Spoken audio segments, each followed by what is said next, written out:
Hi, my name is Johnny. I'm an American and this is my voice. Obama, Romney, you are both cowards. You will not allow anybody else to debate with you. What is the problem with that? What, are you afraid somebody else is going to come up and come up with a better idea than you that might fix this country, that might better us? Yeah, you and your presidential debate committee need to seriously rethink your intentions, okay? You do not have the American people at your interest.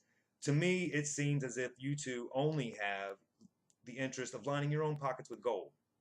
That's what it seems to me. I have talked to many people about this presidential debate, and it's just un-American. It really is. I've never voted in my life, not until this year. This year, I've been inspired by one man. This man is former Governor Gary Johnson. He was the governor of New Mexico for 8 years. 8 years. He's got a good track record. It would be nice if he was allowed the same airtime on national TV so that people could hear him. Not to mention all the other candidates that I have seen. I have been on the internet and I have listened to some of the debates that they have to hold in hotel rooms, in their houses, or wherever they're allowed to debate at. It certainly is not in the mainstream media's eye. We are not allowed to see it. Why? Because the Democratic and Republican parties are afraid for somebody else to step in and start doing something to change this nation. I don't understand it. What are you people scared of? Why do you keep running this country like this? You two parties, the Republicans and Democrats, the only thing I've ever seen you do since I've been alive is fight amongst each other. You fight amongst each other. You never agree on anything. You're always fighting, acting like kids, children. We have children running this country. Well, you know what? Maybe it's time for somebody to step in to take control of those two children who cannot get along with each other. You two parties should work together. Maybe a libertarian president can come in and act like your people's parents.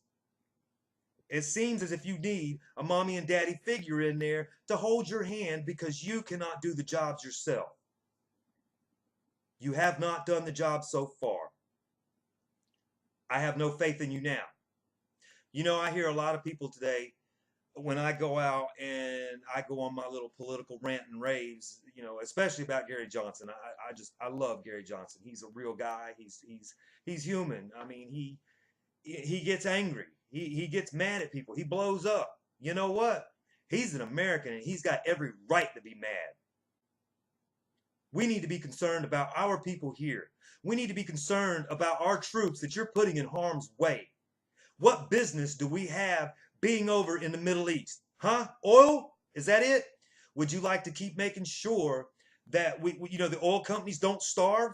Yeah, go ahead. Make sure that they've got, a good meal on their dinner table every night when we've got homeless people over here in America starving to death every day. We've got people who go to work every day that are starving. I know some personally. Who do you know?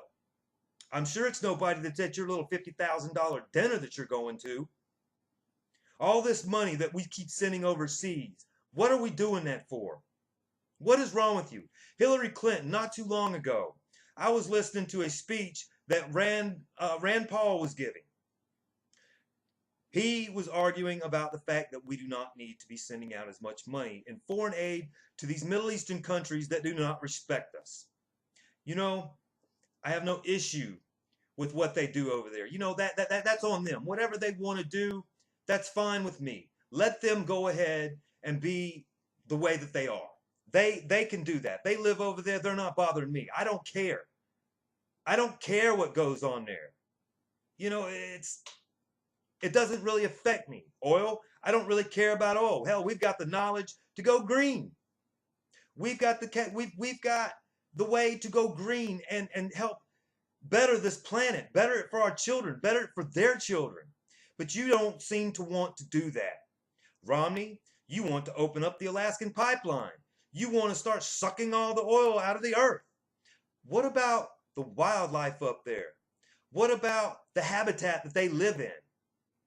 Yeah, why don't we go green? Why don't you stop taking money from these oil companies that keep ensuring that we'll destroy this planet in the years to come. You're lining your pockets with gold. That's why. Yeah, I'm angry. I'm very angry. And I'm also tired of hearing from people that I go to talk to about who you're going to vote for. Now, I'm not telling you who to vote for. Don't get me wrong. You need to listen to your options and decide for yourself who would be the best person to lead us in this country. Somebody who's going to bring pride back to this country. I had somebody tell me just yesterday that they didn't think they should stand up and say the Pledge of Allegiance to the flag. You know, I disagree with that. You live in this country, you should respect that flag. There were a lot of people that died for your freedom. Now, I'm not taking anything away from our boys and girls over in the Middle East right now, but we're not fighting for our freedom over there. We're fighting for somebody else's interest. Oil companies. I don't agree with what's going on over there. And I think that we need somebody in office who's going to bring our troops home. I'm tired of knowing that friends of mine are gone. I can never speak to them again because they're dead. And for what? It's sick. It disgusts me the way that this government runs this country. And it disgusts me the way that the American people just let it go as if it's okay. It's not okay. People need to wake up, do your homework, go out and find out who you're voting for. It's not that hard. The information's out there. All you've got to do is look. Take the time to read. George Washington, our first president, warned of this type of thing that's going on right now. This two-party system gaining control of the thing.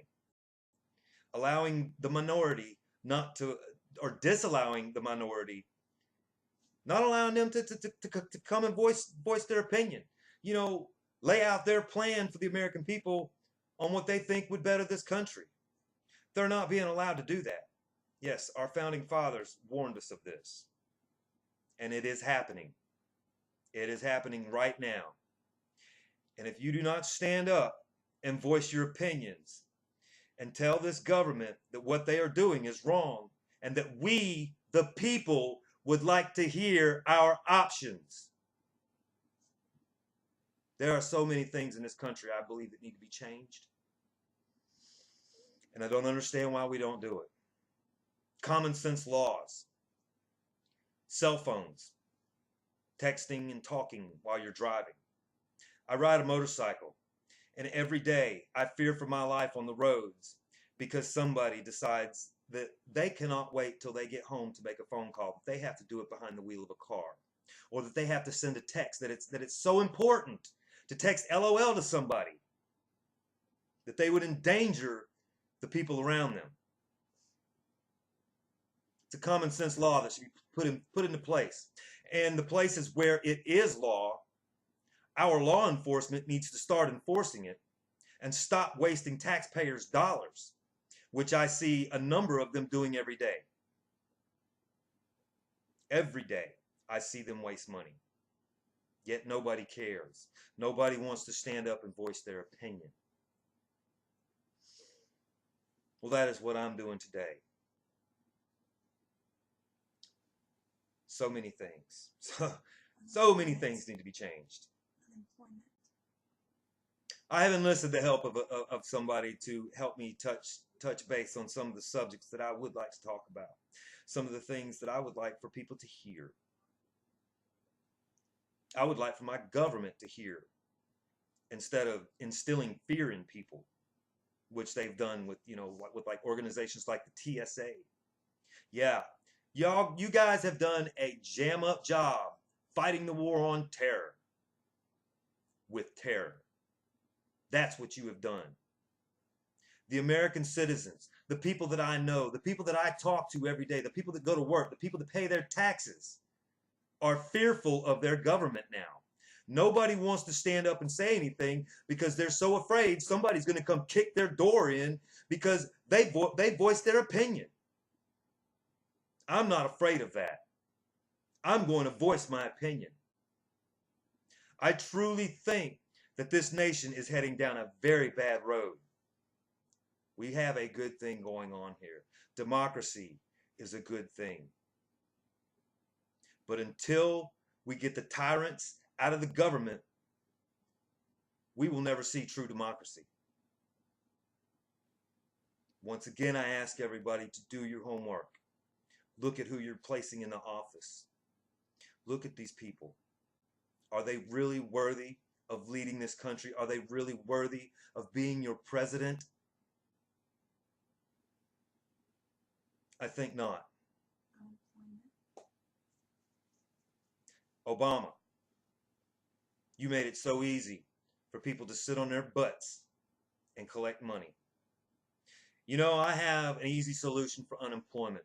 It's one of these common sense things that you would think anybody could think of. You know, I'm not really sure what president enacted it, but the Paper Reduction Act.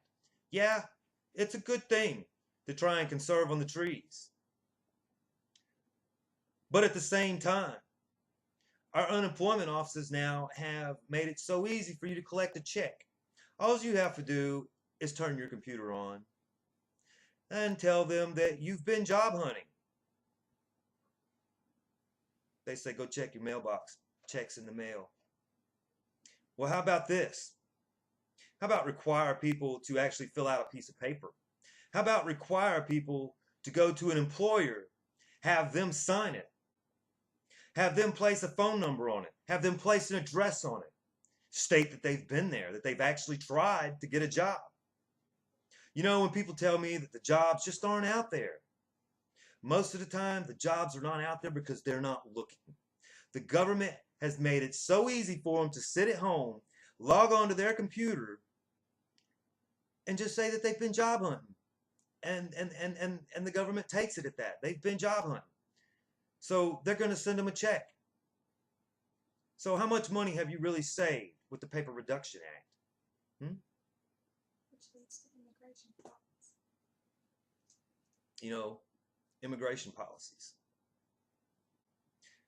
I have nothing against anybody coming to this country and wanting a piece of the American pie, because it is a tasty thing. But let's take our farmers, for instance. We've got a lot of people over here who complain about there's no work. We don't take care of our farmers. So in turn, our farmers cannot afford to pay people to come out there and do that back-breaking work. Farming is a very hard job. It's hard to find people to do it.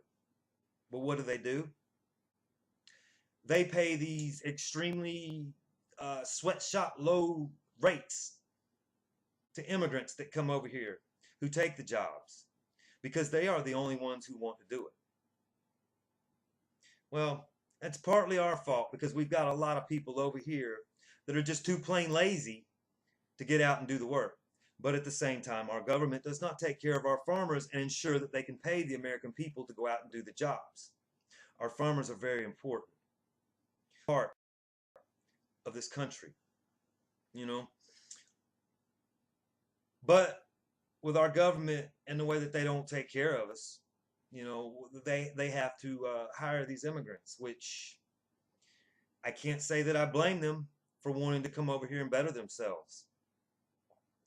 But I really think our government could do something about this. Maybe you need to put those farmers on the list of people with jobs, you know, down at the unemployment office. Maybe make some people go apply for the jobs down at the farms with that piece of paper I was mentioning, you know, have them fill that out. That, you know, that's just one of the small common sense kind of ways that we could better this country, but we don't.